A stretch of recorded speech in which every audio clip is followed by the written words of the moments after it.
Run through this thing one more time.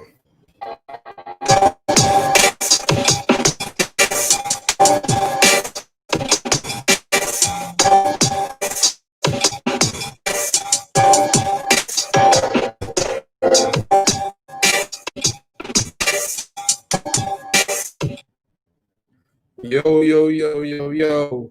All right. Let's see here. Say it's still doing the same thing. Let's be still doing the same thing.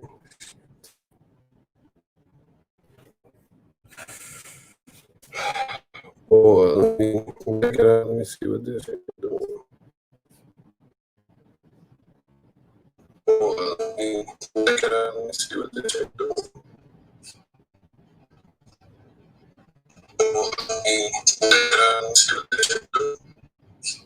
The fuck is it? Oh, the story.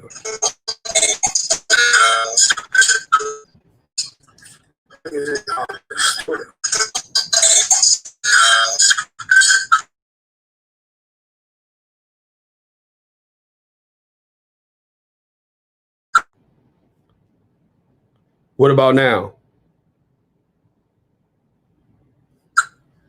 What about now? Yeah, that's it. What about now? What about that? Press 2 if it's good. Press 2 if it's good. Press 2 if it's good. All right. So, on the screen here, we got Benjamin Crump. On the screen here, we got Benjamin Crump. Now, in the George Floyd situation, he came out. He was rolled out. Now, this is a black lawyer who is serving the rights of a lot of these black cases, right? Now, I first came to know about him in about 2012 when he did the Trayvon Martin case. He was handling the family of Trayvon Martin. No justice was served against George Zimmerman. 2014. Matter of fact, let me show y'all. Because I don't like just talking. I like showing people that, I was about it. You know what I'm saying? So bear with me 1 second while we get the chopping this fight. Sorry about the distortion, y'all. My bad about the distortion. I was on that 5G. I had to come down to 2G so I could get a more stable connection. But we still up in here like booty hurt. You feel me? Still up in there like booty hurt. Okay, let's see here.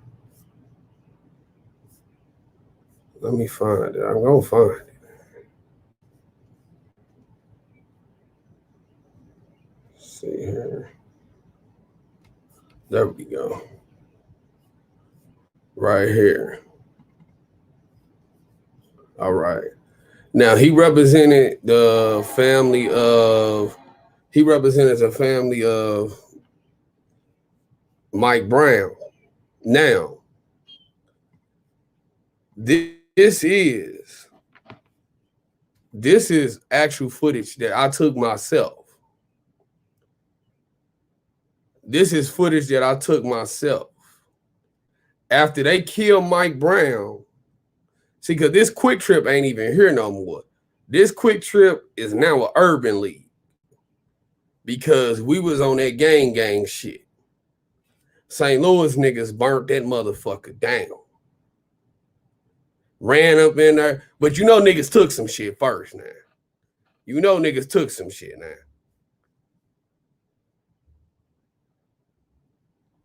St. Louis niggas had to take some shit, right? Hey, nigga, they ain't burn that motherfucker down before they stole it. Take up out of there. I ain't lying to you. You hear me?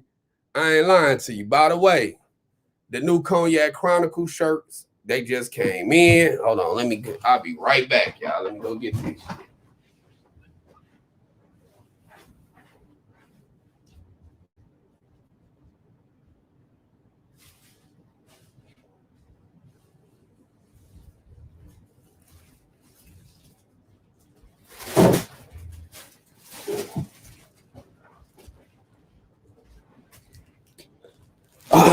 Those are the new Chronicles.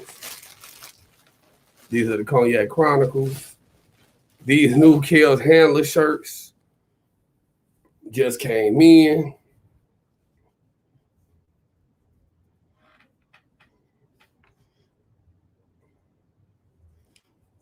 That's the cool. That's the Kills Handler shirts, y'all. They just came in. You know? So that's it. Okay. That's the Kills Handler shirt.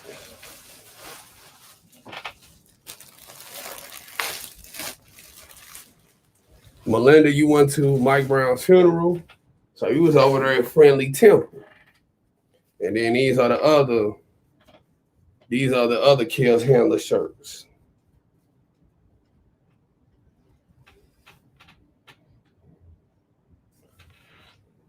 So if y'all want some of them, you go over to opinionated.com. Go over to opinionated.com. Now, this is definitely a call-in show. Melissa, so she in the city. She says she lives in Soulard. Yeah, we go over there. That's where you go and get the, if y'all from St. Louis, you know, you go down to Soulard, and that's where you get all of the fresh greens and fruit and shit. You know, Soulard is probably the most famous farmers market in the city of St. Louis. So that's where she's saying she stay at, in that Soulard area. It's an area on the south side where the French and the Dutch people settled at. However, as y'all see on the screen, this is what St. Louis niggas did when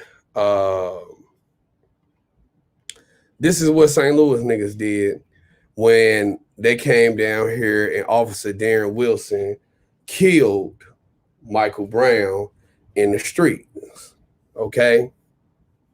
This is what we did out here when they killed him in the streets. Make sure I ain't got no. See, you know, this is all firsthand footage, right? I was there. This is us. This is us protesting right here. All right, and if you look in the left corner, you see my finger on the screen, right? See right here on the right, it says it's taken August 14th, 2014, uploaded from my iPhone 5. Blah. Let me stop sharing this shit, because I might go too far. Y'all might see some shit y'all don't even need to see. Okay.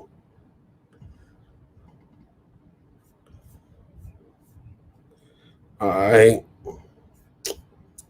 Now, let's see here. Go right back. Okay. So this is me out here when we were protesting for the Mike Brown situation. See, I was an activist a long time, you know what I mean? I've been an activist for a very long time.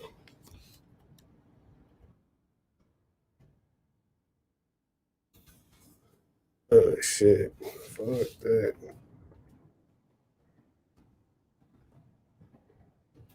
All right. So, yeah, that was me. Now, Benjamin Crump, he did the Trayvon Martin situation. No justice was served. Mike Brown situation. No justice was served. What was the name of that guy down in who died down in Dallas, Texas? I'm gonna have to hear her back. What's the name of that guy who died down in Dallas, Texas, y'all? What's his name? Bolton John, or Walton John, something like that. He died last year. The officer got sentenced to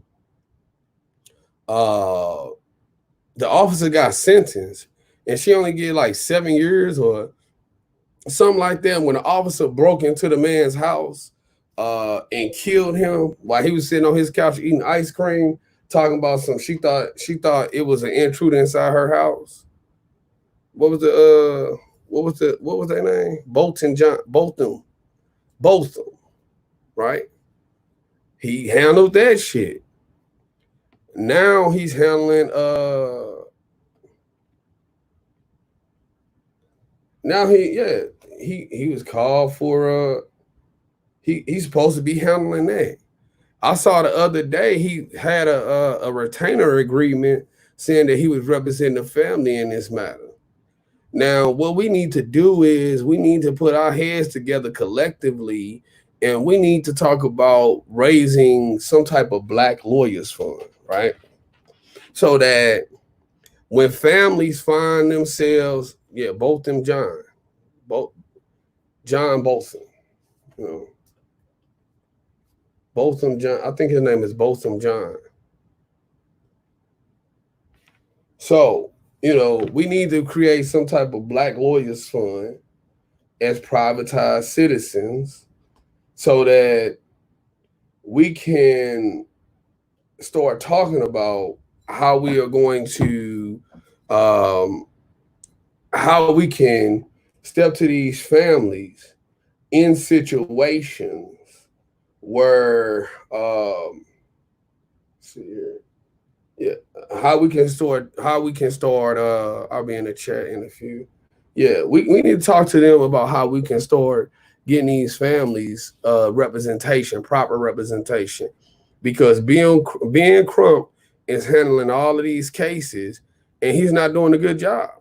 I mean, no justice is being served. How many times do niggas gotta continue getting their ass whooped for us to see that he ain't the answer? I mean, this guy right here, he sits up, he makes sure that justice ain't served.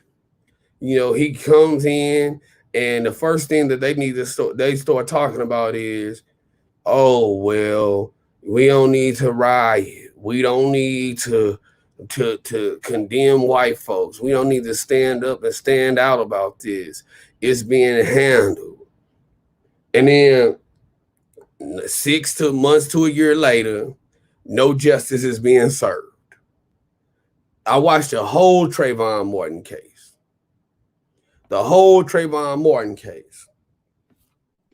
Hook, line, and sinker. No justice was served. George Zimmerman was an agent for the government, to reinforce white supremacy. He was reinforcing the mandates and the rhetoric and the thoughts and the laws of white supremacy. So this guy, as an agent of white supremacy, he went and he assassinated Trayvon Martin, a Black teenager. The police said, do not pursue him. Police said, don't pursue him. He still pursued this guy. You hear the boy screaming for his life. They got a recording of him on the phone with the police screaming for, basically screaming for his life before he was massacred in cold blood. Now, this motherfucker right here, this dude right here is the reason why no justice was served. This dude right here is the reason why no justice was served. All right? Because all he do is he gets out here and he can barely fucking talk. He can barely talk. He can barely speak. He can barely speak. This nigga gotta have the thickest fucking tongue ever. He is not about justice. He is not about freedom. He is not about power for black people. I would strongly discourage anybody from hiring this person as a lawyer. Now, let's look at this, y'all. Let's look at this. Yeah, he gets settlements, but we don't need settlements. We need goddamn justice. We need this shit to stop. Where is the last white kid or white man that was murdered by the police? Where is the last white man that was murdered by the police and white people just took it on the chin and kept on moving? White people go goddamn crazy, man. Please. Let's look at the show. The textbook said women were given the vote. We weren't given anything. We took it. Celebrating the 100th anniversary of women's right to vote. PBS presents a summer of trailblazing women. I was born to shake things up. When I come up with shoemake. Women are breaking away from traditional expectations. We are never turning back. How powerful is that? Only on PBS and the PBS video app. Civil rights attorney Benjamin Crump has been called the African American Families Emergency Plan. He has represented the families of Black men and women killed by the police, including cases that inspired the Black Lives Matter movement and legislation on the use of police body cameras. Yamiche Alcindor is back and sat down with Crump to talk about his new work for our bookshelf. Trayvon Martin, Michael Brown, Botham Jean, all unarmed young Black men killed in high-profile, racially charged incidents. Each of their families turned to the same civil rights attorney to call out what they believed is a deadly pattern of injustice. His name is Ben Crump. In 2012, Crump gained national prominence when he took on the case of Trayvon Martin. The 17-year-old was killed in Sanford, Florida. After his death, in the 2014 protests in Ferguson, Missouri, the Black Lives Matter movement was born. Now Crump has written a new book, Open Season, Legalized Genocide of Colored People. He argues that the killings of many are part of a racist criminal justice system. Thanks so much, Ben, for joining me. You use the word genocide to describe what's happening to African-American men and women across this country. Why use that word? Because it is very intentional that we bring attention to the way Black and brown people are being killed, not just by the bullets in these high-profile police shootings, but more poignantly, how they're killing our people, especially our young people, every day in every city, in every state, in every courtroom in America with these trumped-up felony convictions. Now, side note right here, y'all. The way that this motherfucker talks, he makes Charles Barkley look like an Ivy League graduate with these trumped up toes and these felony convictions. It got assault. It got assault. Do y'all want this nigga representing y'all family? If some shit pop off and you take an L and you wind up, catching a fade with the police, because as Black people, we always in danger. Our life is always in danger. Do you want this motherfucker representing you? This soulful family. Hold on, I'm gonna continue playing this.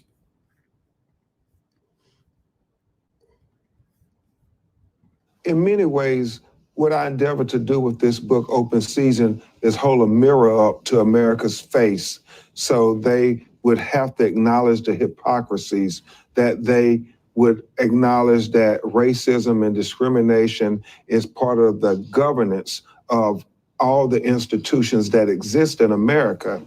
You came into prominence when you represented the family of Trayvon Martin. That's when I met you as a reporter.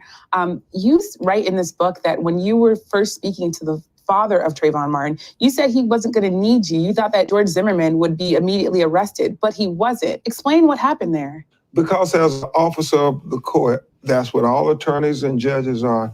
We have to believe in the system that it will treat each citizen equally.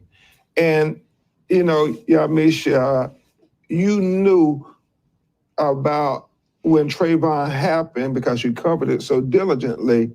that they never intended on arresting the self-confessed killer of an unarmed teenager who had the proverbial smoking gun in his hand at the time. But when I had that call from his father, I just absolutely believed that you have to arrest him, because in our community, people would get arrested with no evidence at all, on an innuendo or a hunch. And think about all these black men who have been wrongfully convicted. So I just thought they had to arrest him at least. And so I told his father, you know, you don't need me, give it a couple of days.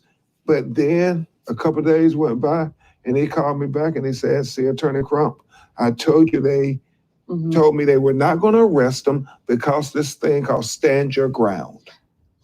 After the death of Michael Brown, thousands of people gathered to protest in the streets of Ferguson, Missouri. But African Americans are still being killed by police and in these racially charged incidents. What do you make of that? Well, I think it's a long journey to justice, and I think we get progress slowly, but I do see progress. I think about, as tragic as the killing of Michael Brown was, there was some positive that came out of it. President Obama signed legislation where $50 million was allocated to equip local police agencies with body camera video. And that has made a world of difference for transparency. You also have a chapter in your book called Police Don't Shoot White Men in the Back. Tell me about that and the situations that you've seen where white people get treated one way and African Americans get treated in another. You know, I go around the country speaking at a lot of universities and civic organizations. And one of the things I do, Yamisha, I say, can you tell me a black or brown person who has been killed by police brutality or shot in the back by police while they're running away? And I mean, immediately, people just start sprouting off names that we have come familiar with through hashtags. And then I say, now tell me the name of a white person who's been killed by the police from a shot in the back. And it's silence, because the police just don't do it, or it's so rare that we don't know any of their names. You're talking about hypocrisy in America. You've also experienced and witnessed a lot of trauma of families that have personally experienced these. How has that affected you, and how's that affected these families? I still talk to many of them daily. I was just in St. Louis doing a book signing, and Michael Brown's mother, Leslie McSpadden, introduced me, and we talk about how it's been 5 years, and every day we continue to try to define the legacy of her firstborn son, Michael Brown. Trayvon parent Sabrina is seeking political office, trying to transform the pain into power, because there's a hole in their heart that would never be filled. And in many ways, even though we win the civil rights lawsuits in federal court, but because the prosecutors, when they are trying to prosecute the killers of unarmed people of color, especially police, it's like a fish out of water experience. They're so used to prosecuting and putting black and brown people in jail that when they have to try to dignify them and talk about them as honorable American citizens, they have a difficult time to do it and doing it. And you write that America is both a racist nation, but also the greatest nation. How can both of those things be true? And what do you think is the solution to all of this? Yeah, Misha, I think about, we have to make these dead words on paper, no matter how glorious they are, a reality. And the only people who can do that is us. And America is still the greatest country in the world where disenfranchised people and marginalized people can change their destiny in life.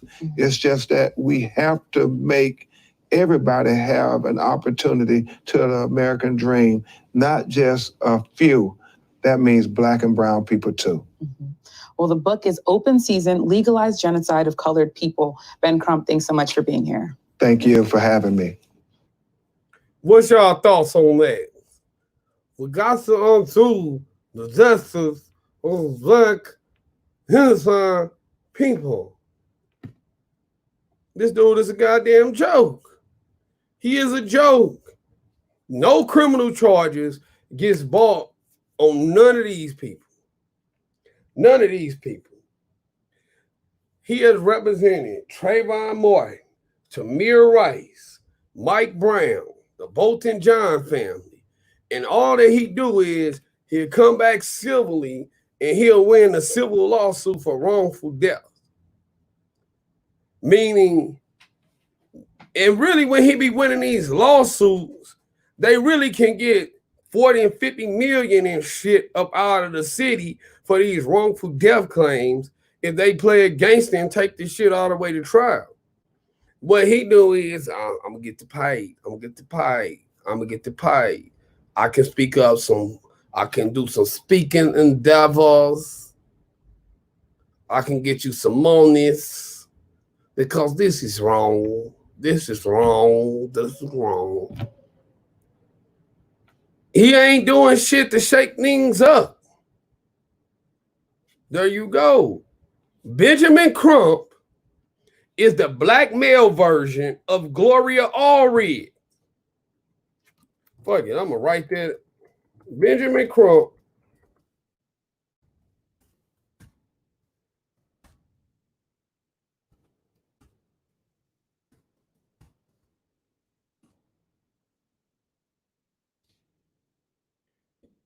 Damn.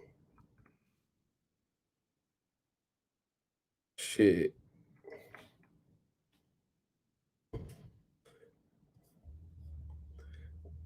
Okay, we still on. We still on. My circuit breaker and broke. My circuit breaker and got tripped. He's the black version, the black male version of Gloria Allred. Now, he don't specialize. To me, you can't even say he specializes in getting a bag. This is the nigga who they send in to make sure justice ain't served, y'all. I'll be right back. In the meantime, hit the call in button or hit the call in.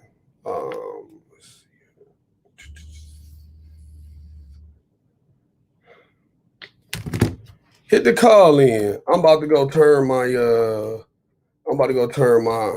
light, my electric breaker back on. I got a little space heater. He ain't Al Sharpton because Al Sharpton is a way better speaker than he is. Al Sharpton just ain't shit as a person. But the way Al Sharpton speaks, he'll make you think he getting ready to go and do something. He just don't never do it. This motherfucker don't make you think nothing.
All right. God said, let there be light.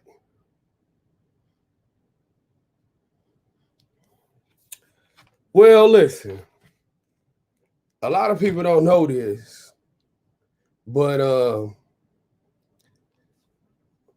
I'm related to Mike Brown's family through marriage. One of my aunts is married to Leslie McSpadden's father. One of my aunts is married to Leslie McSpadden's father. They ain't together no more, but they are still married. You know, definitely hit the call-in number and tell me what's your thoughts on all of this. Hit the call-in number. You know, hit the call-in number. We want to know how you feel. See, Tamir. Look up Tamir.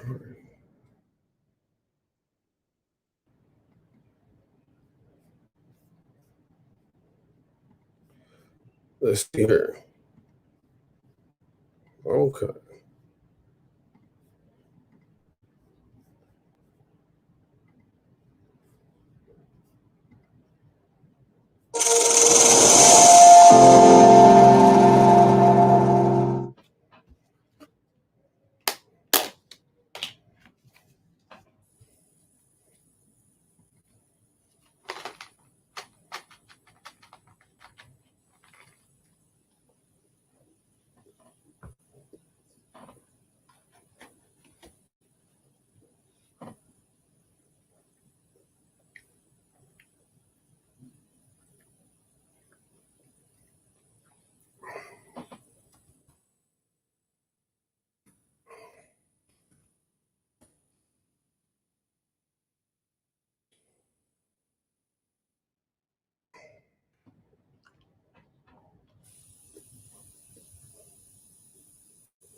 What do y'all feel like?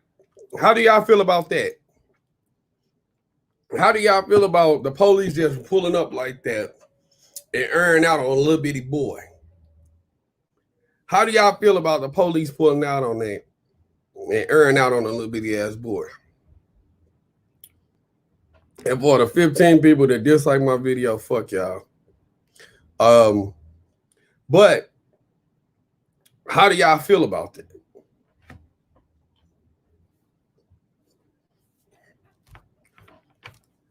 Sunflower Power, call in. Let's see.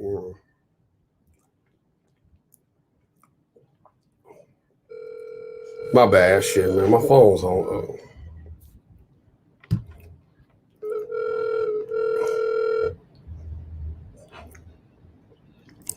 Hello?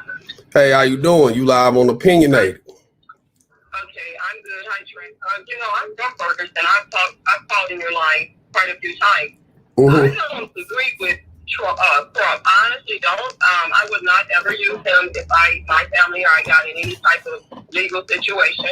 I think that he preys on families that are legally oppressed, and he does not try to get the maximum amount that he can for these families. And I kind of paid attention to that with Michael Brown and Miss McSpadden. My mom still lives in Ferguson, and she talks about Crump all the time, and Sharp too. They went there and rounded up all those people, that citizens that lived there and didn't live in the city. People came into the city, destroyed Ferguson, down there all on Florissant Road. A lot of businesses were lost, and they didn't do nothing. They just got people riled up and then left. And I would not promote his book, and I would not buy his book. So I can't tell you what to do on your channel, but I will definitely not promote his book because I feel like that's what he does is prey on people that are legally oppressed. And so $50,000 and $75,000 looks good to people that have been engrossed and economically oppressed for a long time.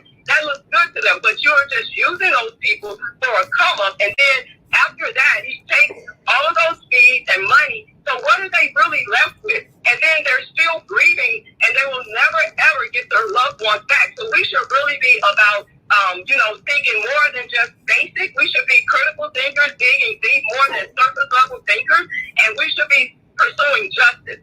No more apologies. We are not, apologies are insufficient. It's unacceptable. It is insufficient, and we need to stop acting like, it's okay. Because nothing with these arrests, it's civilizes things. That's it. We shouldn't get excited about arrests. We should get excited when there's a true conviction and they're serving jail time or the death penalty. And what's going on with black men, it's just atrocious. And it's not going to change because they're also killing black women. And I have a 27-year-old son, and I refuse to stand by and allow them to try to paint a different perspective on what Arbery was doing. Look, I'm a runner. So if I'm running, and if I was running, and if I was neither runner, look at it like this, fight or flight. He crossed the street. I don't blame him for crossing over to the left because they could have shot him in his back if he had kept running on the right. So so he had to face his attackers. So I'm just sitting here saying, I'm so sick and tired of these black people thinking that they're doing something for black people when really they're not. They're just keeping black people legally oppressed and economically oppressed and then acting like they're doing something. And now he's on some show promoting his book. Don't buy his book. Do not buy his book. If you're listening, do not buy his book. Do your research. Don't buy his book. And that's all I have to say. Thank you for taking my call. There you go. I mean, listen, you know that I graduated high school from Ferguson, Missouri. As you see right here, it's a diploma given at Ferguson in the state of Missouri, May 19, 2009. That is my high school diploma. I told y'all I do not have a GED. I have a high school diploma. So I support everything that you said because I was boots on the ground when it first happened. I remember it like yesterday. It was August 14th, 2014. Right? Yep. You know. And you might excuse me. And one other thing I do need to say, now that you bring that up, another thing is that we have got to stop accepting they arrested them. Know why? Because they can get another job in another precinct. That's what people don't understand. They can go to another precinct and get hired. We don't want them hired because one of the things about a police officer, if you take an oath to protect and to serve, you are serving the community by taxpayers' money. And another thing is, how can you sit there and protect and serve people if you have hate in your heart? And so therefore, if you have hate in your heart, you are not going to serve people. You're not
doing something different. I had to say something the other day to folks. Well, all we can do is pray. No, that's not all we can do.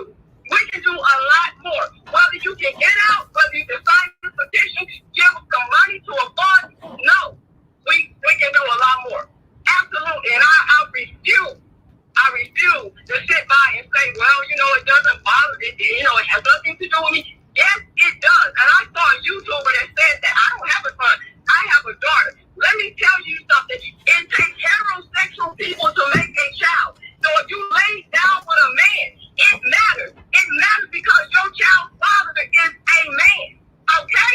So, I couldn't believe that she said it. But then, she is running around talking about black men is nothing and you can't find a black man. Look at yourself. Are you presenting yourself in a manner that black men are attracted to you? If you look like, you're going to attract what you look like. So guess what? You can't tell me that it don't matter about black men dying because you don't have a son. Because guess what? Your daughter, they wind up with a black man and have black sons. So if you telling me some foolish stuff like that, whenever I saw that on the channel, then somebody said, well, we don't do nothing wrong because we live our life right. All you gotta do is be running down the street. All you gotta do is be taking a leisure, sitting on your porch, doing what's right, and you can still be gone down in cold blood. The police show up because they don't care. They don't care. They don't care. But you can't never serve people in general when you got hate in your heart. That's the thing, and we have to recognize that when people don't like us, why we trying to be around them? I'm not trying to sit around nobody's table if I am not welcome at your table, because you might try to poison me. I'm not trying to be around your table. I'm not trying to be around nobody that don't want to be around me. So we need to stop begging. We need to stop forgetting like that and forgetting. And we need to, oh my God, we just need to stop it. And we need to stop apologizing when they do us wrong. I don't owe you an apology when you done me wrong or my people wrong. I'm not getting on no platform and apologizing for nothing. No, you need to apologize. But it's still going to be insufficient when you do. Because I want to see justice. That's what I want to see. It is time out for the foolishness. I don't care who don't like who on YouTube. I don't care about that. What I care about is that we need to be unified, come together, and stand for what is right for our people. That's what we have got to do. And then I don't even want to get into that I won't say his name. He's crazy. Something's wrong with him. Anytime you go after men and all you got is female followers, something's really wrong with you. Real wrong with that person over there. A criminal to no end. And if people can't see that, oh my God, you're just a surface level thinker. You're not even surface level. You're below the surface. You don't even think right. If you sit up listening to YouTube that don't make sense, and sitting up here playing games, and they about a bag. A bag? Really? Money leaves. But loved ones can never return. They can never return when they're dead. That's what people don't understand. And we have got to get it. We don't get it. Take it serious. And stop apologizing. Yeah, we need jobs, but you know what? We don't have to sit there and take all that little stuff and these little Becky's running around crying with these big crocodile tears when they done you wrong. Sick of Becky's too. Becky's don't get, somebody played that with me and I told them straight out, well, you know what? You can't never determine what you gonna get back. So what you put out, you will never sanction me and you can never control what you gonna get back. You don't get to determine what you gonna get back. Because payback is a you know what. And you will never determine what you gonna get back. So you cannot tell me how I should deliver a payback on you. Yeah, you can't tell me that. And that's what you have to be careful. Because they want to say, well, the death penalty, that's a little hard. No, it's not. It is not even good enough. Because I don't know the scripture. But guess what? There's a scripture about that with blood on your hands. You murder somebody innocently in cold blood, you need to be murdered too. And I'm very serious about that. And it's in the Bible. I just have to find it. But it's in there. Because I know it's in there. You murder somebody innocent in cold blood, you should be murdered too. You should get what's coming to you. Mm-hmm. Very serious about this. Get what's coming to you. And I'm very serious. As I'm a God-fearing woman, but I know what God has given us, and I know what He has said in His Word. That if God holds us accountable for our sins, believe me, we have a right to hold other people accountable to higher standards. And we shouldn't be voting for anybody if they have shown a lack of consistency. What have they done for the people? We have to evaluate others. We have to self-evaluate ourselves, and we have to evaluate others. Because guess what? God established the government. But when it's not aligned with what God has established for his people, for people to be protected, for people to be loved, for us to come together in peace and not be murdered, then guess what? We don't need to listen to the government. We need to listen to what is right, and we need to start taking action. And when we start taking action, they gonna get it. It's gonna take time, but they gonna get it. Cause see, Minneapolis, my brother, I have a brother live up in Minneapolis, and I have a brother up there. And the thing with Minneapolis, they burning down the city. Cause guess what? They should have arrested that officer. They shouldn't take that long. He should be in jail, waiting in jail, because they don't take that long. They don't take that long to make the right decision. If you got reservations about the right decision, then you ain't no friend of mine, and I ain't trusting you. Because you should never have reservations about what is right.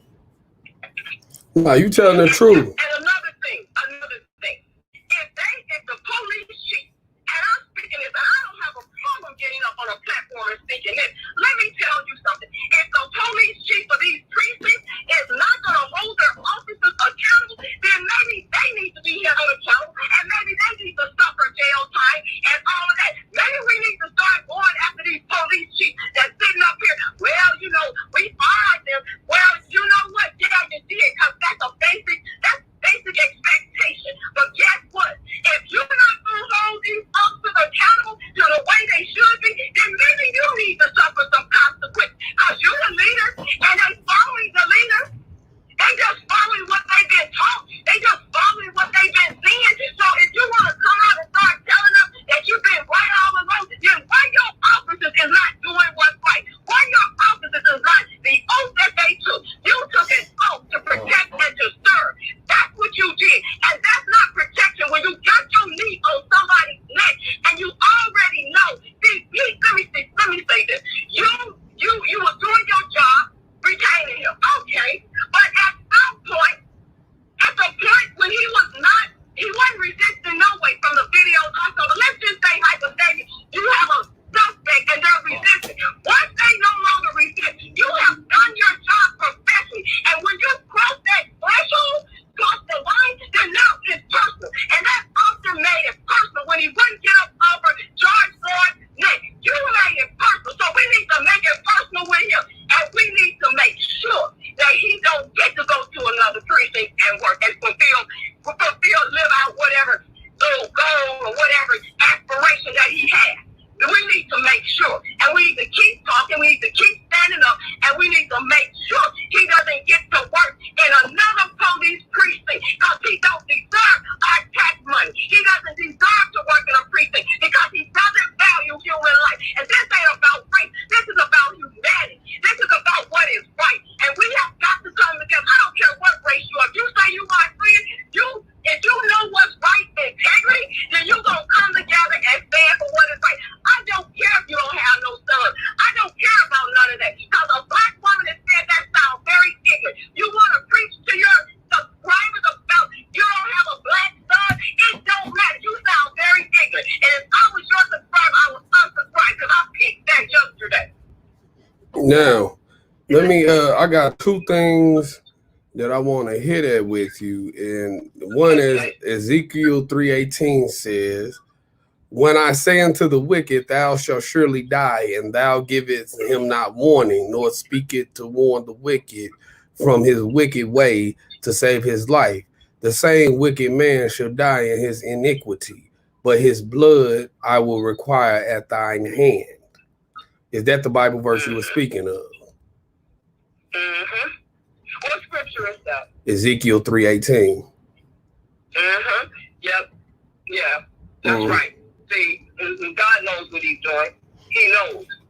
Okay. He knows. He's given us everything we need, wisdom and knowledge. And if you lack in wisdom, ask for it. If you lack in knowledge, ask for it. He'll give it to you. But we have got to be more than just sitting down saying, it's a shame, it's a atrocity. We already know about all those words. And most of us know the definition of those words. But what will we do with those words? What will we do? That's That's the question. What are we going to do? What will we do? What are we going to do? Now, let me ask you this. How do you feel about when situations like this pop off, and what we get is we get a lot of people who get their energy up for a major letdown, and you have the prosecutors know what charges to charge somebody with, but they will intentionally give them the wrong charges so that they can beat it. We need to start holding these prosecutors responsible also, because they took oaths too. Integrity, your moral compass and ethics. And they took an oath too. And nobody is never too high. Because see, the same way you climbed up that ladder, you probably walked all over people to get there to begin with. Because if you acting like that and you doing wrong like that, you obviously got probably where you got, because trying to make a name for yourself by prosecuting and incarcerating people for the innocent people. Because there's a lot of innocent black men in jail. And then on top of it, there are black men that have low-level crimes like misdemeanors, and they elevate and popping them up. I'm keeping it real. I got two nephews. One of them been served. He got 19 to 25 years for the 3 strikes law. You understand? I mean, a smart young man, okay? And look where he's at. You know what I'm saying? 3 strikes law for a low-level crime. And I went to his church. I went. You know what I'm tell you? And they tried to tell me, tried to get smart with me, the little white bitch. You know what I told her? You don't get to determine what I need to know. Either you gonna tell me or somebody else is. Because you don't get to determine. You don't do that. You're not. See, that's what they do when you go to support your family and you ask them, they try to shut you down and try to look at you any kind of way. No, you don't get to do that. I've had my conversation. I've had my conversations with the district attorney of the sex crime. I've had conversations like that.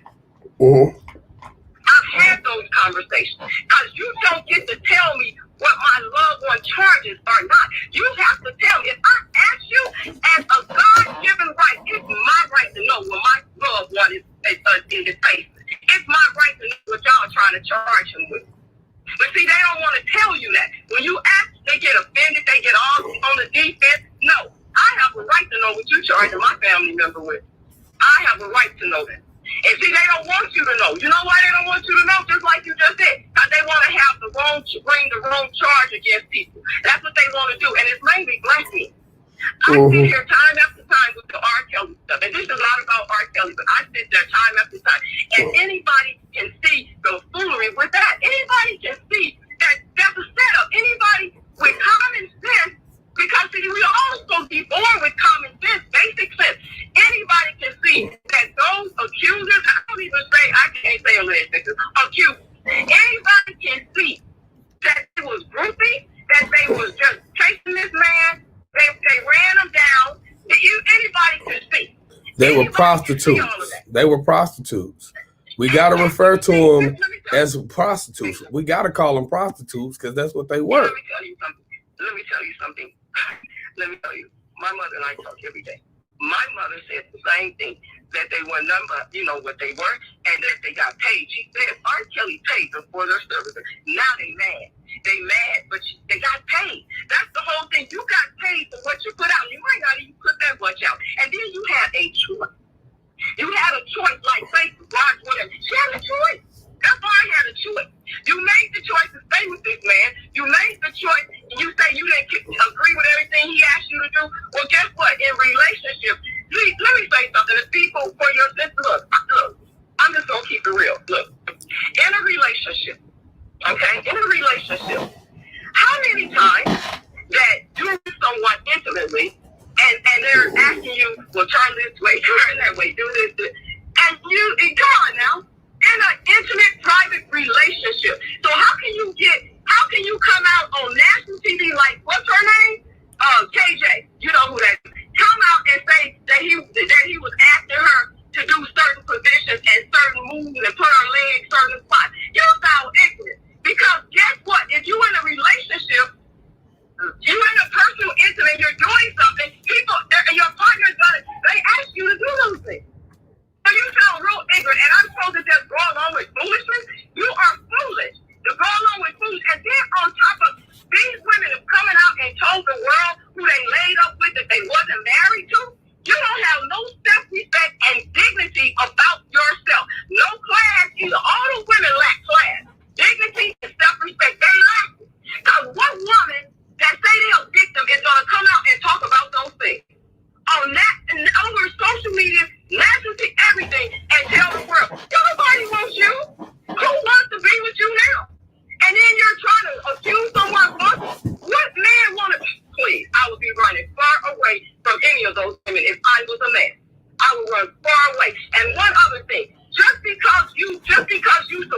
he did. You wasn't there, were you there? See, I believe, like Paul said, you have got to be an eyewitness and an ear witness. And unless you're an eyewitness and an ear witness, then you can't accuse nobody false. You just can't do it. And if you're angry because you have never had reparation for what happened to you as a child, you need to go get counsel. You need to go get help. Because at the end of the day, a real victim is not going to falsely accuse someone. They're going to always want their aggressor or perpetrator. They want justice for the person that really hurt them.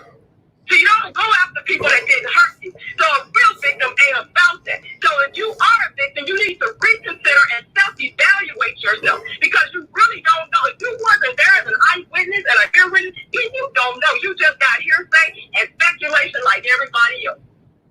And I'm sick of all of that because I didn't even really listen to R. Kelly music like that. I didn't. But I started following it because I saw the injustice. That's what made me start following. And then I got brothers. I have a son. I have nephews. I have cousins. What if we just a doorstep away from injustice ourselves? Because if a police officer or somebody, a woman, like I tell my son, if a woman falsely accuses you,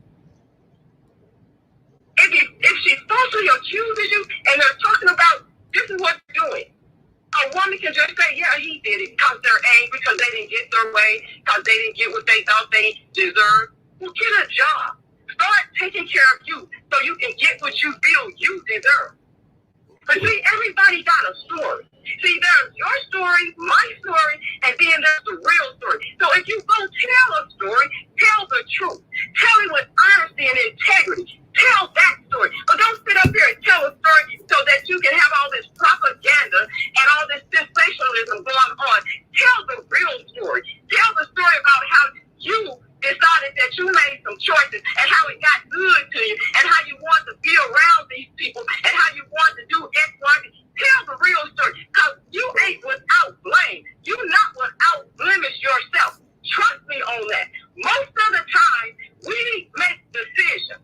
And then when we don't get our way in those decisions that we made, in the behaviors and the activity that we participated, then we want to cry rape. We want to cry, I didn't know. And when women get drunk, when you go to a party, you gotta protect yourself. Because if you getting drunk, you can't even know what's going on with you. So you as a woman gotta step up, women accountability to step up and protect yourself. When I was younger, I never got drunk. I'm not even a drinker, but I didn't get drunk because guess what? If I'm drunk, I'm in a vulnerable position for anybody to do something to me. So when are women gonna stand up and take accountability for their actions and their decisions that they make? Because when you get involved with somebody and you're definitely not married to them, and this is no talking about nobody, because I don't know nobody's story like that, but if you gonna be with somebody, you're not married to them, you take the risk of getting what you get out of that relationship.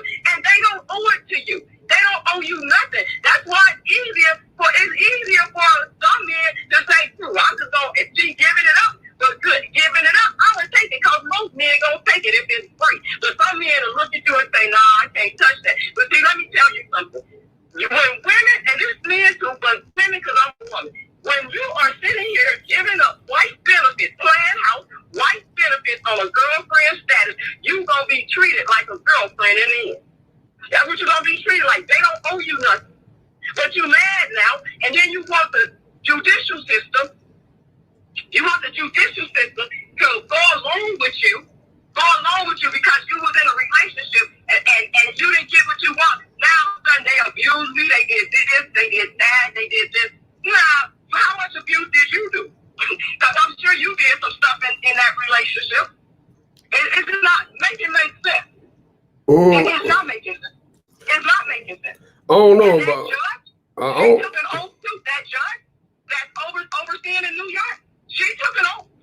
And she's working for other people. People need to understand it's higher people that she's working for. It's higher people that she's working for. She has to keep saying no because she probably made a deal. See, it's this quid pro quo. You do for me, I'll do for you. So it's a quid pro quo and all of that going on with this judge. But she don't have her day too. Trust me on that. It's gonna take some time, but she's gonna have her day. But she working for some higher up because see, all that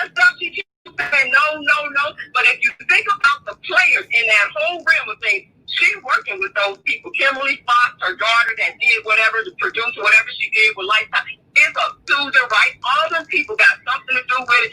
I really believe that the Obamas, they all got key, they all got something to do with it. And Tarana Burke, oh, and by the way, if you didn't know, Tarana Burke is engaged, and she's engaged to a black man. So let's see how long that lasts. Is he with her because of her money? All right, because let's see how long. Because again, injustice is just a doorstep away. And let's see if she come back crying. And as far as Oprah and Gail, that's what they gave the nicknames to them. I have to remember their nicknames. Them two.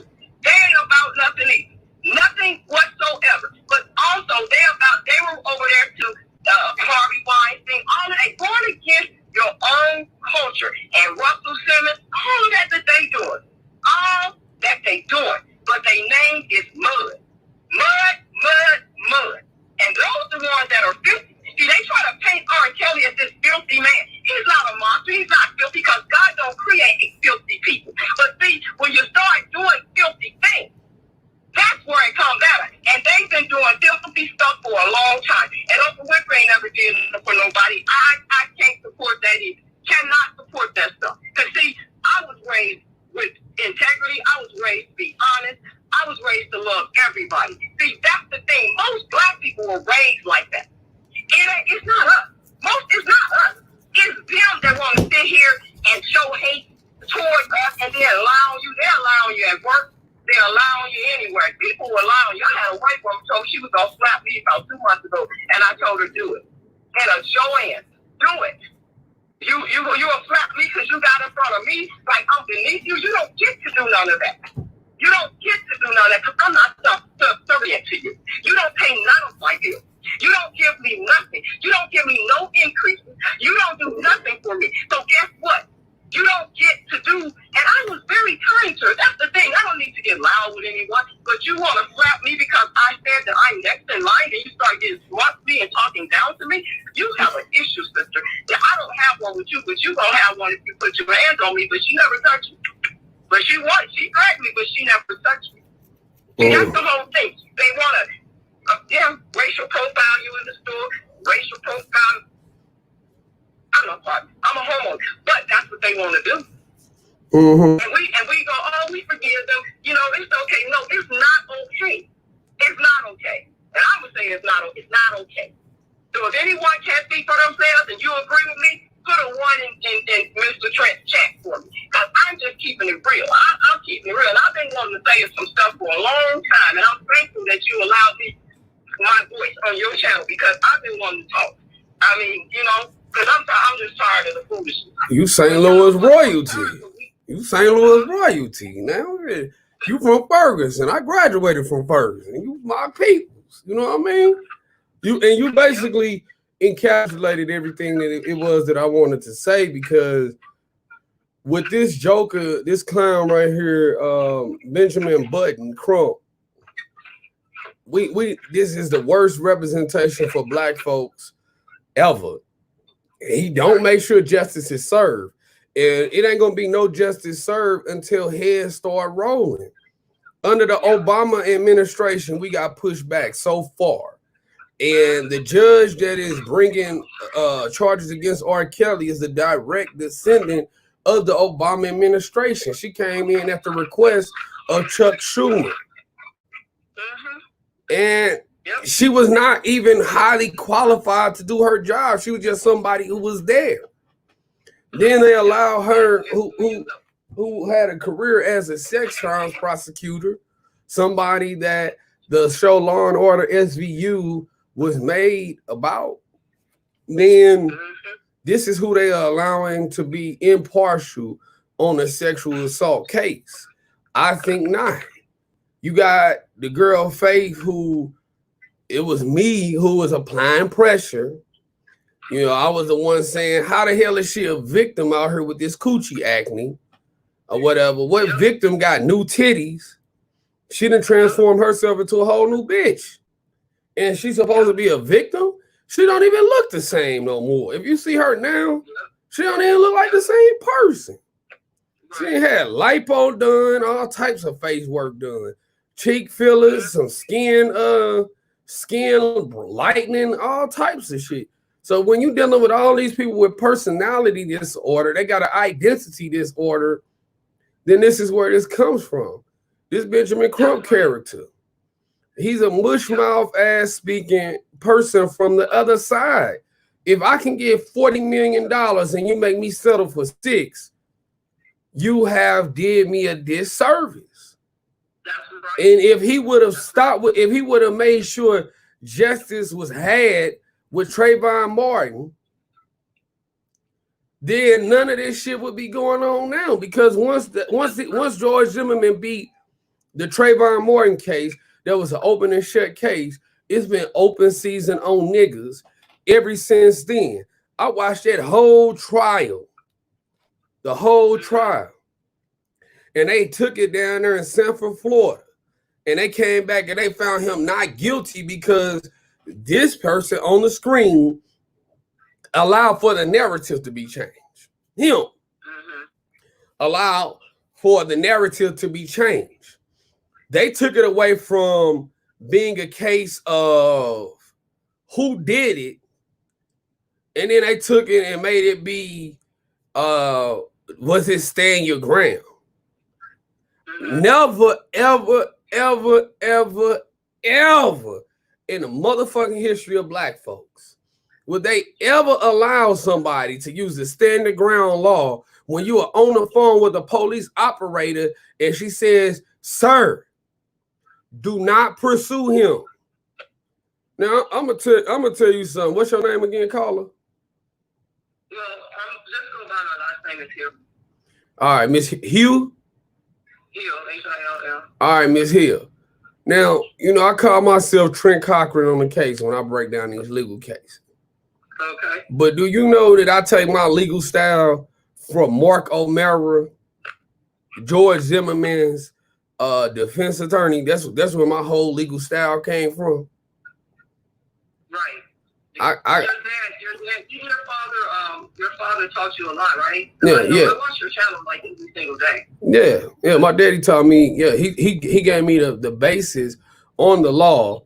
But as far as with my legal style, I took my legal style from Mark O'Mara. Mark O'Mara, he came in, he was very cold. He said, "Listen, regardless of what you think about my client, this is not a case of who did it and who didn't. This is a case of beyond a reasonable doubt. That means that if there's any doubt in your mind as to whether or not my client did it at the end, you must choose not guilty." Laid it out very quick, very matter of factly. And George Zimmerman is a free man to this day. Right.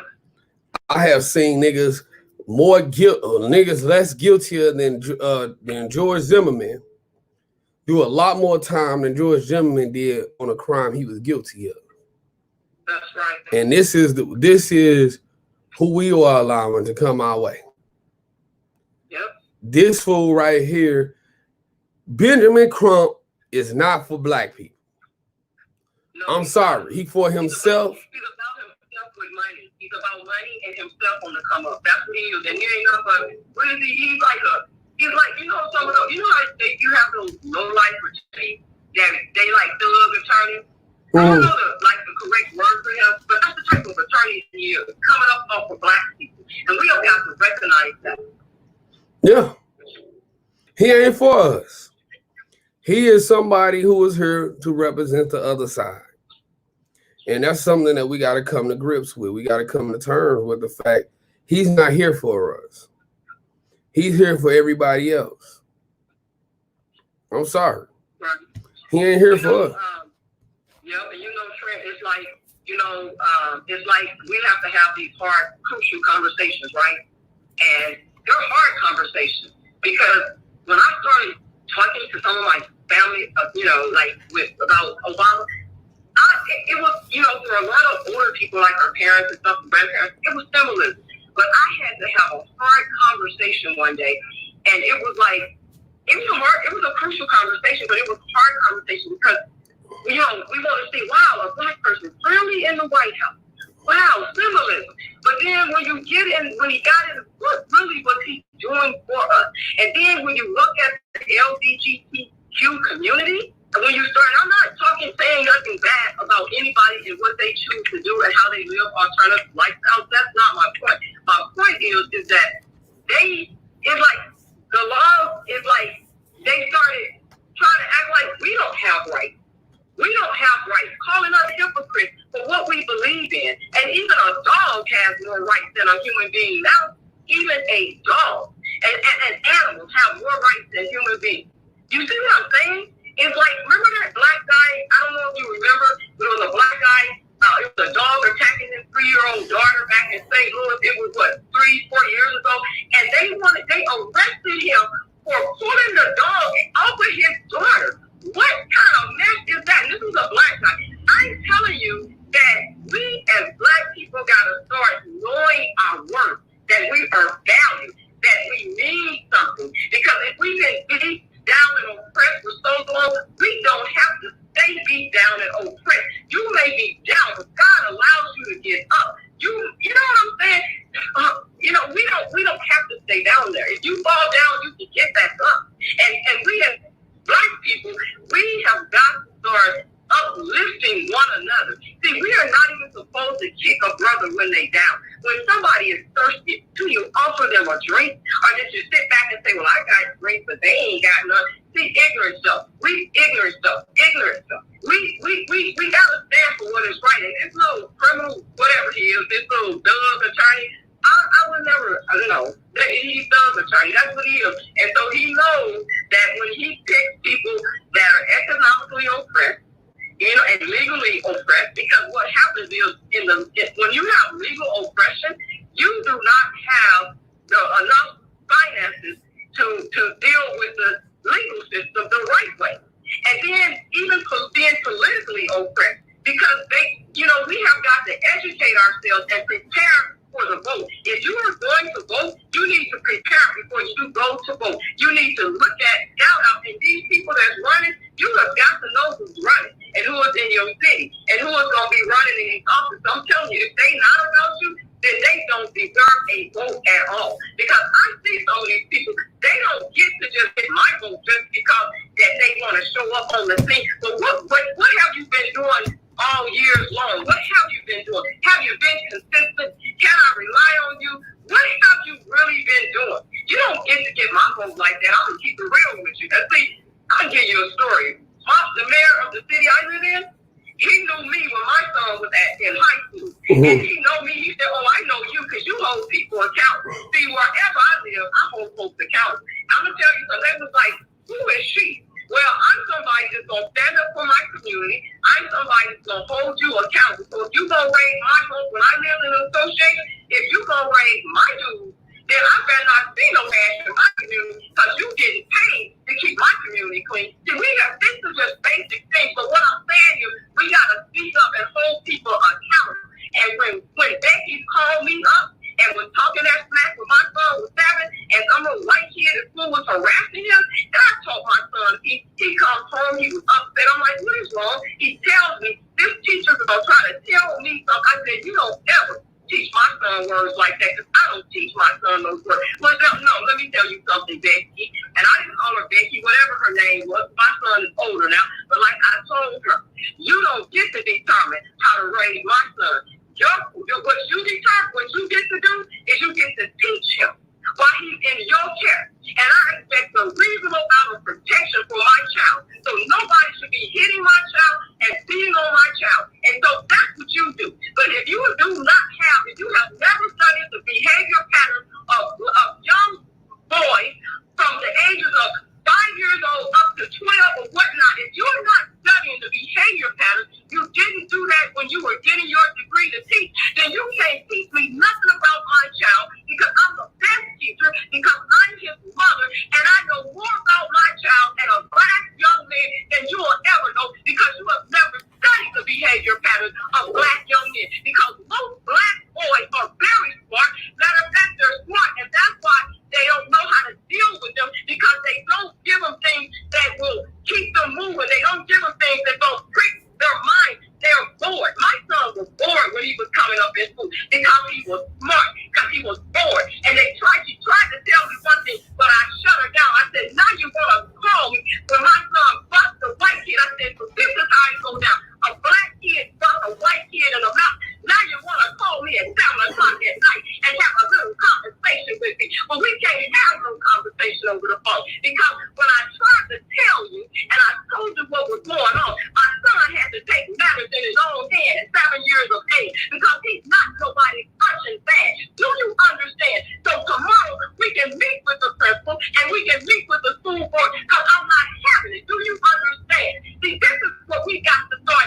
Because see, we gotta have different conversations with our boys growing up and our grandkids. I don't have any yet, but we gotta have different conversations. Because see, in the black community, our conversation is about survival and that you black, and they're gonna talk about you being black. They're gonna talk about your culture, because that's what they want to do is emphasize our culture. That's what they want to do. So they're gonna talk about you like that. They're gonna tell you that you're not pretty and that you can't do nothing. But let me tell you something. Those are conversations that we have with our children. But we need to start having conversations how they can protect themselves, how they can come up, and how they can do better, and how they can do what they need to do to come up. Because those are the conversations. But let me tell you something. Because when you have a white folk have different type of conversation. There are conversations about how they gonna go grab a man, how they gonna go marry somebody with money. And now you got white women that's been going along chasing a black man because he got money. They really don't love him. They really don't want to be with him, but they have a love for money.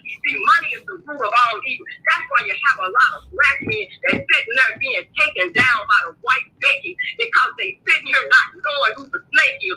See, let me tell you something about the predator. A predator is a snake. See, there's two snakes. One of them comes to redeem his people and to take care and protect his people and save them. Then you got a snake over here that's preying on people because it comes to kill, steal, and destroy. And so you have got to recognize which snake you're standing by. You got to get away from that snake. And then see, the serpent can't be everywhere. The devil cannot be everywhere. God is omnipresent, but the devil isn't. So he has his little devil assistant working on his behalf. And you have got to recognize and no longer become a victim to and a prey to the predator. And that's what I'm going to say, because we need to wake up and we need to realize that when a snake is standing next to us, to see a snake is poison. There's a garden snake and then there's a poison snake. And they will stick their venom in you. See, let me tell you something. You have got to protect yourself from the venom that snake is gonna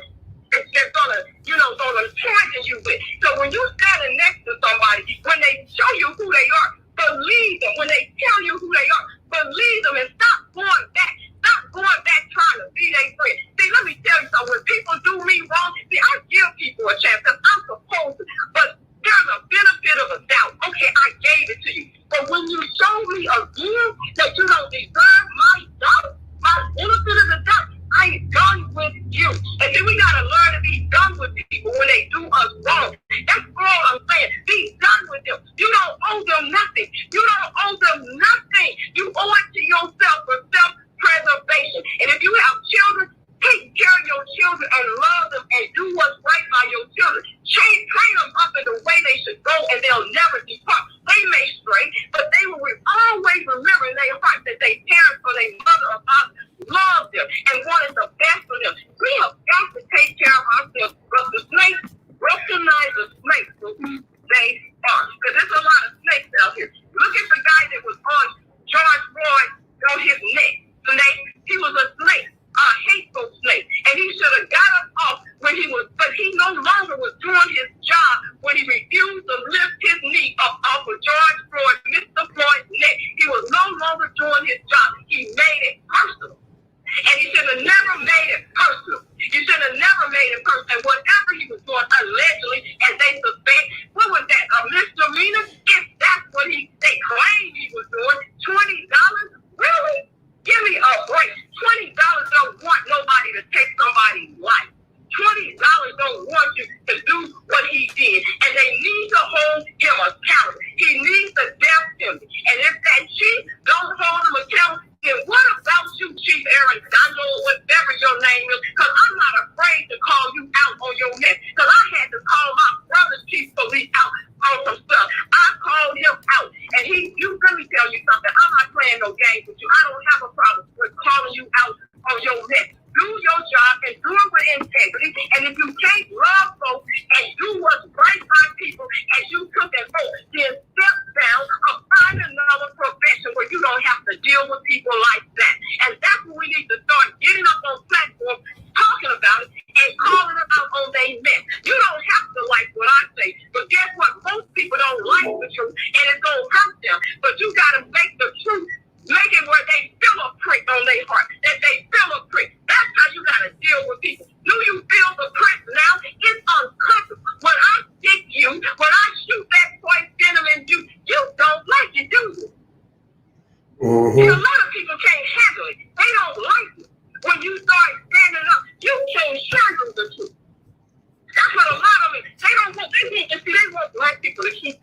same thing we've been through. Oh, I forgive them. Yeah, I know. You know, I'm just so afraid. They want us to keep doing the same thing. And when somebody comes in the black race that says, no, I ain't doing the same thing, I'm going to be different. I'm going to be the change that they need to see. And when you start coming out like that, they don't know how to handle you. Oh, you're angry. Oh, you're mad. No, I'm not mad. I'm passionate about what I believe in, but I'm not mad. Because, see, I can speak with a smile on my face because I'm not mad. You probably think all pads are the same. They either... Go ahead. See, I know who's protecting me. So, no, I'm not mad, but I'm passionate about what I believe and what I feel. And like I said, I grew up with 7 brothers and no sisters. And when folks came at me, bullied me, I went through all of that. I went through all of it. And I'm telling you how they do. A white person, you gonna put me on detention for somebody holding me down, sexually assaulting me, and harassing me? I'll bust them in the nose the next day. Because you gonna get what's coming to you, brother. And guess what? Then the principal was like, oh, you told her how to fight. Get that shit down and broke his nose. And my mother had to come to the school. You take her off detention, and she should know how to fight. But I told her not to fight. But when she needs to protect herself, you think it's okay for her not to fight. See, I ain't no bitchy. I'm not gonna sit down and let you just. I'm scared. No, it's gonna fight a fight. Either I'm gonna run or I'm gonna have to fight. And I've had to fight. Okay, because I'm not getting ready to just let you sabotage me. I'm not getting ready to just let you do that. We're going to go down and fight.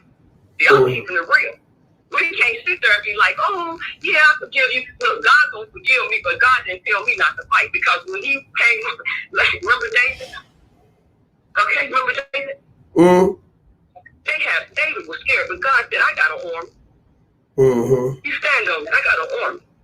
See, we gotta be like Jesus. We gotta stand. We can't be afraid no more that they gonna take our jobs, that they gonna see. We can't be afraid no more. We can't be afraid. We cannot be afraid because this land don't belong to them. We can't be afraid no more. See, the African legacy. See, with the African legacy, we were taught, to pray. And we learned how to read, our ancestors to read the Bible, and they established the church. So the church was used for many things, for politics, for school, for children. It was used for a lot of things. That's true. It was. And people need to understand that. And see, they took stuff from us when the homestead. Remember that? They took that. There was no more houses. Even though when our people were able to buy a home, there was no more land. And then they didn't want to pay the slaves. They didn't want to pay for the work they did. They wanted to treat cheap. But the white man had always used the black woman. And see, people need to understand that. Interracial children came from from what the white man stole from the black woman. While the white woman, she couldn't really do nothing. And the white man has always been attracted to the black women because we're colorful, the beauty of color, and we have to recognize that. And it doesn't matter who you date or who you want to be, but that's your business. But understand that if you marry, like a black man marries a white woman, and this black man or whatever, and sits here and downs his black mother, there's a problem right there. There's a problem right there because see, you still have a black family. So any black man that want to marry a white woman and then talk about his mother, why would you have respect? And as a woman, you have to stand up and say, wait, hold up. That's your mother. Because without your mother, you wouldn't be here. And without you, I wouldn't be with you. See, we need to start thinking more than just below the surface on these things. But some brothers be doing that stuff. You want to sit here and talk up stop it. Stop, because at the end of the day, I'm not saying all of them do it, but the majority of them, you take your money to the white community and put it back in the white community. That's what you do. And guess what? Then when they take everything from you, then you want to get on social media saying you need a kidney and you need this and you need that. Really? No, I ain't trying to hear all that. I'm just not trying to hear all that. Enough is enough. it's time. And my mayor's going to be hearing from me shortly. I was trying to get over this COVID stuff because they start opening stuff up. I'm going to be right there at the city council meeting like I'm always. They people be up there. Here she comes. Yep, here I am. So let me ask you a question. Let me ask you a question. Who is the better presidential candidate? Rape a bitch Biden or Donald Trump? Well, at this point, I would say neither one. For what reason? First of all, you have to earn my vote, and I don't see. I right now I don't see neither one right now. What reason? What reason you say not Trump? Well, Donald Trump, he likes to get recognition for things that should already be. Then he riles people up, and all of this now we're seeing this racism and his parents, Ku Klux Klan, and all that stuff. I can't. There's more to it. I can't remember all of it, but I made a decision. Right now, I can't. And Biden too. Biden, you either. I can't right now. You're saying maybe some little negative comment about black people or something that you don't know. You ain't black, some foolish stuff. Come on now, keep it real. So right now, I say no, neither one right now. I have to do some more research because I don't like to talk on things I haven't experienced or know, but I need to do a little more research because at the end of the day, people, please don't vote just because you got a $1,200 stimulus check. Don't do it. Don't do that. Don't do that. Because $1,200 is already spent. Most people had to pay their rent and buy groceries. So don't vote just because you got a stimulus check. Vote for the right reason. Because see, we got to think long term, not short term. We got to think long term, not short term. And see, money usually, if your money is not long, it's short term. And if you rely on the government for money, then guess what? That's going to be short term because everything runs out. So when you vote, make sure that you understand who you voting for, why you voting, and it's really nobody's business. But you just make sure that you know in your heart and in your conscience that you've done the right thing and that you're voting, that you've done the right thing. You know what I'm saying? And that you make sure you do your research because we do need to do our research. You know what I'm saying? Well, we over here at Opinionated, right? We bring that research. Right. I know you do on your channel. That's why I listen to you. You're a real respected man. And people that want to come up against you, it's because they're jealous, it's because they're evil, and they don't want to hear the truth. And when you expose people for who they are, and you've done some good exposition, you're exposing people in the right way. And when you do that, there's a lot of people, there are some people out there that don't like it. And one of them don't like it because he's been exposed. He's definitely been exposed. And he's not about what's right. He's about trying to be a fake actor and he's frauding. But see, you know what? I'm not all up on the new terminology that the millennials use because I'm a baby boomer, okay? But check this out. My daddy is too. But there is no future in your front. And if you out here faking and frauding, there's no future in none of that. Because it's going to be short-lived. See, people, we have to start looking at the enemy. When we think the enemy is getting something that we don't have, and how come they get that? Don't be jealous of the enemy. I tell everybody that. Don't ever be jealous of the enemy. Because, see, let me tell you something. The enemy, whatever it looks like they get, it's short-term. See, the righteous will be persecuted. We will suffer. And that's what we're doing. When we say we try to live our life accordingly, yeah, but guess what? We have long term. God's going to deliver us, and it's going to be long term salvation. But the enemy is short lived. It's short term, and we need to understand that what they got over there, my last name ain't Jones. And no offense to nobody's last name Jones, but that's a figure of speech that we grew up with. My last name ain't Jones. I'm not trying to be Jones. It's not my last name. So I can't keep up with the Jones. You see what I'm saying? I can't keep up with that. I got to keep up with me. I got to keep up with what's going on with my affairs. You understand? Because I got to pay attention. Because let me tell you something. I'm going to give everybody some good advice. I hope you take it with me. First of all, we have got, when you sleep, when you go out and lay down, you're in a vulnerable position, right? But when you not sleep and you walking around upright, you have got to be alert You can't be stumbling like you drunk. And you have got to be paying attention, listening, and watching and waiting. Because if you don't do those things, the enemy catches you off guard. So you can't be stumbling in an upright position. You can't. You gotta be alert. You gotta be alert and watchful. And you can't get off the chariot. You can't get off the boat. You gotta stay on the boat. And another thing, get in the right position. Because see, nobody ever won the race in the wrong position. And whatever your race is, your journey, be in the right position and be prepared for the handoff. Because see, when you out, I'm gonna say it like this so people will get it. Look, I ran track, okay? When you run a track, it's 440 relay, 220 relay, you know, whatever. Let me tell you something. The mile relay, they call it something different now. Okay, if you on the relay, you gotta be in the right position. You gotta practice, right?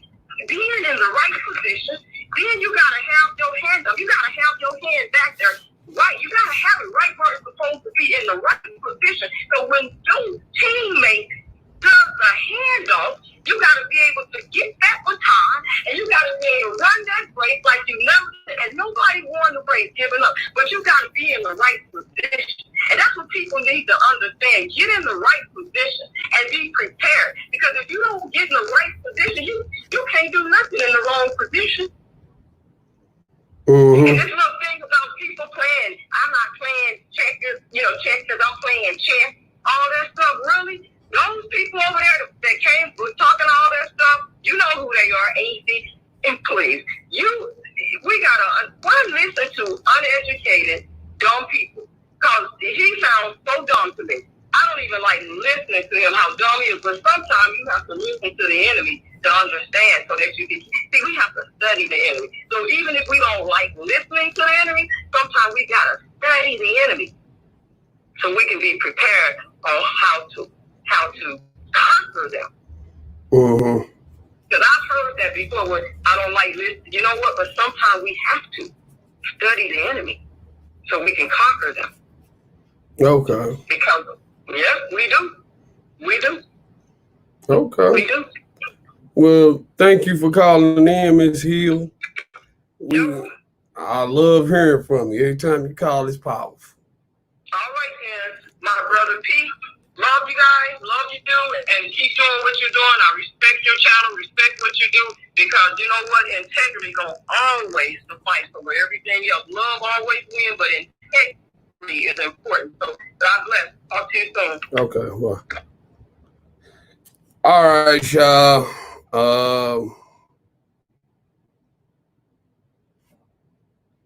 All right, y'all. Listen. We definitely had a doozy with this one, y'all. All in all, the Opinionated News Network, we don't stand behind Benjamin Crump. When Benjamin Crump is the lawyer on the case, that means that the finesse is in. Ain't no justice gonna be solved. A payout is about to come. A cash settlement is going to come where the police admit no fault. We gotta speak out against this shit.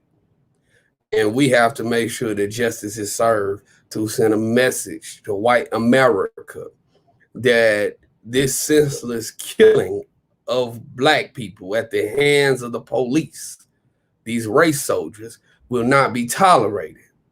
We do not stand behind Benjamin Crump. I stand behind my cognac.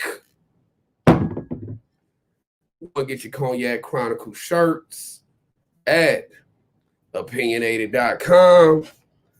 You know, this is the Opinionated News Network. I got some dog training to go do. And we coming back tonight for part 3 of the Willie Lynch letter. We're going to find out who wrote the Willie Lynch letter back in 1979. So stay tuned for that. Holla. Easy.